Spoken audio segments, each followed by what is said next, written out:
China hat die Aufnahme in das Transpazifische Freihandelsabkommen beantragt. Japan, das dieses Jahr den Vorsitz hat, kündigte an, mit den anderen Mitgliedstaaten über den Antrag zu beraten. Es sei nötig festzustellen, ob China bereit sei, die extrem hohen Standards des Abkommens zu erfüllen. Der Streit um den U-Boot-Deal eskaliert. Frankreich hat seine Botschafter aus den USA und Australien abgezogen. In Paris ist man zutiefst empört über die neue Militärallianz und den Verlust eines Milliardengeschäfts. Der Präsident des Irans, Raisi, gab bekannt, dass der Iran nun ein Vollmitglied der Shanghaier Organisation für Zusammenarbeit ist. Dies wurde am Wochenende von der Organisation beschlossen.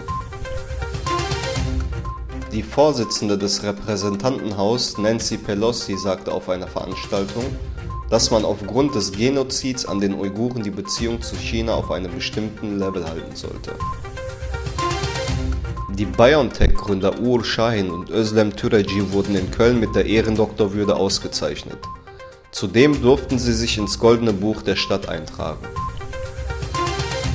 Mit dem historischen Sicherheitspakt zwischen den USA, Australien und Großbritannien ist für China der schlimmste Fall eingetreten.